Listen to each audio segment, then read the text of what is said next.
안녕하십니까, 파워게르만입니다. 지구 최강의 피지컬을 가진 사람들이 모여서 힘겨루기를 하는 스트롱맨 대회, 그 중에서도 손꼽히는 레전드 중 하나이면서 아직까지 현역으로 활동하고 있는 하프토르 비욘슨, 미드 왕자의 게임에 나오기도 하고 2020년에 데드리프트 세계 기록인 501을 들기도 하면서 한국에까지도 꽤 알려진 스트롱맨 선수인데요. 최근 벤치프레스를 하다가 가슴 근육이 찢어졌다고 합니다. 대체 어떻게 된 일인지 이번 영상에서 살펴보시죠. 토르의 소개를 먼저 드리면 아이슬란드 출신의 스트롱맨으로 1988년생, 현재 만 34세입니다. 20대 초반 데뷔 때부터 승승장구하면서 오랫동안 유명했었던 토르의 전성기가 어느덧 끝나간다고 볼 수 있는데, 그는 2m5라는 타고난 키와 피지컬 때문에 사실 어렸을 적에는 자연스레 농구 선수를 했다고 합니다. 그렇지만 19세란 어린 나이에 발목 부상 때문에 의도치 않게 은퇴를 해야 했는데, 주니어 시절부터 국가대표로 활약을 했었기에 부상만 아니었으면 농구 선수가 됐을 거라고 합니다. 실제 농구하는 모습을 봐도 키에 비해 꽤 날렵한 모습이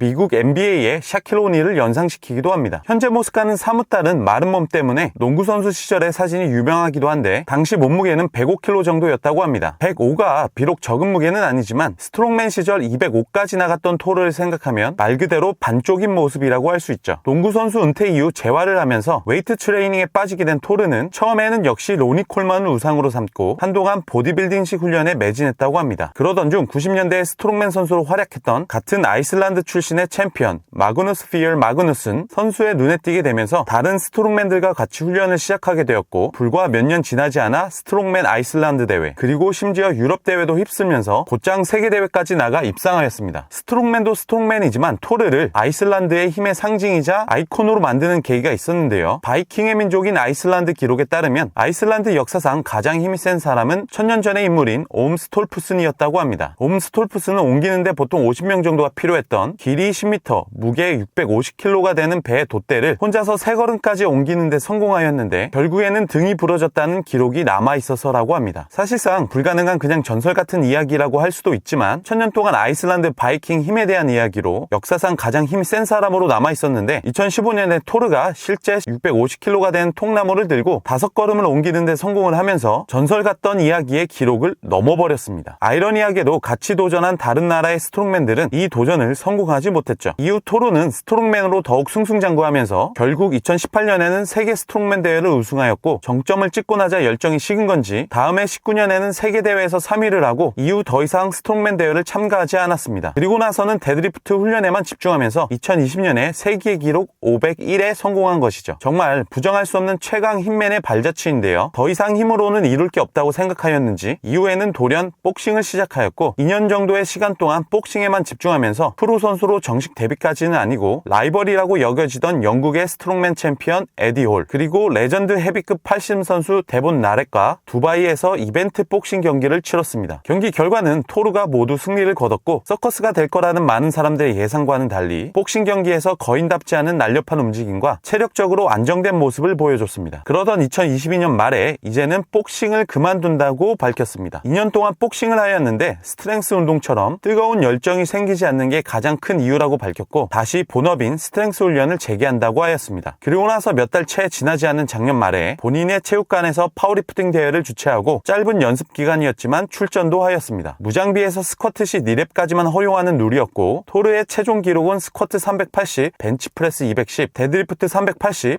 토탈 970kg이었습니다. 완전한 세계 탑 레벨의 기록은 아니었지만 2년간 스트렝스 훈련을 제대로 하지 않고 출전했다는 점, 체중도 전성기 시절에 비하면 60 이상 빠진 140대라는 것까지 고려하면 몸풀기 정도로 나간 대회인데 비교적 굉장한 기록이었죠. 지금까지 스트렝스 운동을 하면서 세계 기록을 갈아치워왔던 토르는 이번에도 그냥은 운동할 수 없었는지 지난 2월 이번에는 세계 3대 운동 기록을 깨겠다고, 그것도 올해 안으로 하겠다고 선언했습니다. 그럼 정말 아이슬란드의 전설 이야기 스트롱맨, 데드리프트, 파워리프팅까지 전무후무한 역사상 최고의 그랜드슬램 힘맨이 되는 것인데, 스쿼트에서 니랩을 허용하는 룰의 3대 운동 세계 기록은 현재 21년에 다니엘 벨이 세운 1182.5이기 때문에 토르의 전성기 컨디션만 돌아온다면 충분히 가능해 보였습니다. 그래서 이후 스트렝스 훈련에 집중하면서 복귀한 지 5개월 만인 지난 4월에 본인 체육관에서 다시 두 번째 리프팅 대회를 개최하였습니다. 첫 번째 리프팅인 스쿼트에서는 지난 12월 대회보다 45를 증량한 420을 성공하였고, 마지막 시도에서 445를 제도를 역시 들긴 했으나 깊이 문제로 기록 인정은 안 됐습니다. 그래도 짧은 시간 안에 보여준 엄청난 증량에 역시 토르라는 얘기가 나왔죠. 두 번째 리프팅인 벤치프레스에서 역시 지난번 기록인 210을 훌쩍 뛰어넘는 240을 성공하였고 세 번째 252.5를 도전하였는데 이때 문제가 발생하였습니다. 벤치프레스를 내리다가 토르가 다급하게 소리를 쳤고 큰일이 아닌 것처럼 보이기도 했지만 이후 토르는 왼쪽 팔을 제대로 움직이지를 못했죠. 결국 데드리프트 도전은 포기하게 되었는데 그럼에도 불구하고 급히 스쿼트할 때 쓰는 니랩으로 보조대를 만들어 착용하고 나타나서 대회가 끝날 때까지 사람들을 응원하면서 자리를 지켰습니다. 몸이 재산인 운동선수로서 정말 대단한 행동이었죠. 이후 병원에서 확인한 결과 아래 가슴의 근육과 인대들이 찢어져서 팔을 제대로 쓸 수 없다는 진단을 받았고 아이슬란드에서는 제대로 수술할 수 있는 곳이 없어서 현재 미국에서 수술을 받고 회복 중이라고 합니다. 결과적으로 토르의 1년 안에 3대 운동 세계 기록 갱신, 이 도전은 불가능할 것으로 보이지만 이후 재활을 제대로만 한다면 다시 예전 컨디션을 충분히 찾을 수 있을 거라고들 하기에 회복을 하면 재도전을 할 것으로 예상됩니다. 사실 부상이야 예측할 수 없는 것이기에 토르의 가슴 근육이 찢어진 이유에 대해 논하는 것이 별 의미가 없을 수 있겠지만 많은 사람들이 토르의 이번 부상에 동의하는 내용은 너무 빨리 리프팅 무게를 증량했다는 것입니다. 다시 스트렝스 훈련을 재개하면서 당연히 많은 양의 스테로이드 약물을 재사용했을 것이고 예전에 어마어마한 머슬 메모리까지 있기에 근육과 스트렝스가 너무 빠르게 높아진 것이죠. 그런데 보통 이때 인대와 건 같은 부위들은 근육과 스트렝스의 발전 속도를 따라오지 못하기에 이 같은 부상이 발생했다는 것입니다. 사실 약물 사용을 주기적으로 하는 보디빌더들이 급하게 고중량을 많이 안 하는 이유 중 하나로 뽑히기도 하는 가설이기도 한데 이번 토르의 경우는 더욱 그럴듯해 보이긴 합니다. 그렇지만 막상 연습 과정 중에 들리는 무게를 안 들 수도 없고 인대와 건이 언제 근육에 맞춰서 안정화되는지 알 수도 없기에 가정일 뿐이고 이런 부상은 결국 예기치 못한 사고라고 할 수밖에는 없죠. 예전에는 닉 베스트라는 스트롱맨이 데드리프트를 하다 광배근이 찢어진 사고도 있었고 라이언 크로울리라는 보디빌더가 인클라인 벤치를 하다 가슴 근육이 크게 찢어지는 사고가 있기도 했죠. 약물 사용을 하면서 고중량을 다루는 사람들이다 보니 보통 사람들에게선 찾아보기 힘든 사고들이 종종 일어나는 경우가 있는 것 같습니다. 과연 토르는 이번 부상에서 언제 복귀를 해서 예전 같은 모습을 보여줄지 어떤 식으로 재활할지 기대가 되네요. 이번 영상이 흥미로우셨다면 구독과 좋아요 부탁드리겠고 다음에 더 나은 영상으로 찾아뵙도록 하겠습니다. 이상 파워게르만이었습니다. 감사합니다. 스쿼트나 벤치프레스 같은 운동 시에 미끄럼을 방지해주는 익스트림 실리콘이 붙어있는 45파운드의 논슬립 티셔츠를 이용하시면 자세 교정 및 부상 방지에 큰 도움이 됩니다.